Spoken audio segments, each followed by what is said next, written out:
Hi guys, it's me. I wanted to make a video about um, alcoholism, drug abuse, and things along that line. So anyways, I'm trying to get my camera straight, and I hope to God it's straight.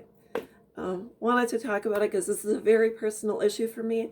Not something I've discussed before, but I thought I'd throw it out there and put it in my mix of videos. So anyways, um, I am the daughter of a man who at one point in his life was an alcoholic. My dad is no longer here, but if he was here, he would be able to talk about this because he was very open about his drinking. So, mom and dad had four girls. I am the second oldest of the four. After my mom gave birth to my youngest sister, my dad um, was out of control with his drinking, and my mom gave my dad an ultimatum. Now, this is back in the 70s. Ultimatum, you stop drinking or you lose your family. My dad stopped drinking in the home, would drink at family parties, but it was in a controlled situation. So anyways, parents got divorced when I was 13. Dad left and moved out, started drinking again, and that started a downward spiral. Um, my sisters, I started going to Al-Anon when I was very young. I was 22, 23, go to Al-Anon, learn how to set up proper boundaries, found fellowship, found love, found acceptance. I was told that my dad's drinking was not a reflection on me. That was a hard one to learn. And eventually, my sisters would call me every day, Dad's drinking, Dad's drinking. And I came home. My daughters were, I'd say 2, 3, 3, and 4 years old or something like that. And saw my dad. He walked out of his apartment and he was 130 pounds at a height of 6'2". So he was about 80 to 100 pounds less than his normal weight, and he looked like a Holocaust survivor. Sunken in, bony, thin. There was no meat on his bones. So had him sober for a couple of hours. He went through DTs in front of my daughter and I, got him to the nearest hospital. They shackled him to the bed because he was out of control with his withdrawals. And eventually he was put into nursing homes. He was only in his mid-50s, and he retired out early. He had been a firefighter paramedic, and eventually he lost control in the nursing homes. They had to over-medicate him to the point where he was comatose lying in bed. Couldn't get up, couldn't eat, couldn't feed himself, could not brush his teeth, couldn't use the bathroom.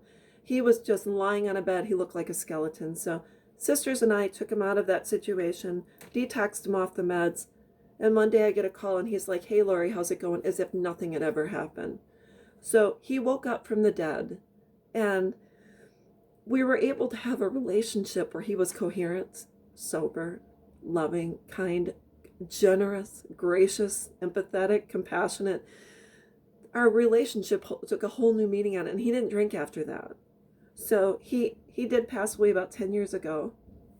And I just want to say that the only hope that I had in my life was going to Al-Anon. Um, I got wrapped up in it because I didn't know what else to do, but my dad knew the situation. He loved us so much that at one point when he was sober and after, his stint with getting, withdrawn from all the meds, he said, "I'm sorry for not being the dad you wanted or needed, and I'm sorry for the drinking." And I said, I forgive you. I love you, and you're my dad, and you're my best friend. So through the hard times, he came to life, and we enjoyed a lot of good years with him. So I'm just saying there is hope. You have to take whatever steps you need to revamp and get a new mindset regarding how you can have a relationship with someone who's actively using or drinking.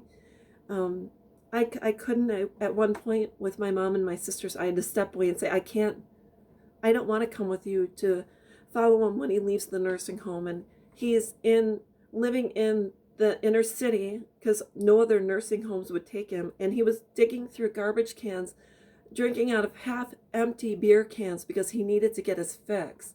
He was panhandling on the street corner in the inner city in a very unsafe area because he needed to get his smokes. I mean, he was dressed like a homeless person, and he was a retired firefighter making a decent living, and he had fallen from grace.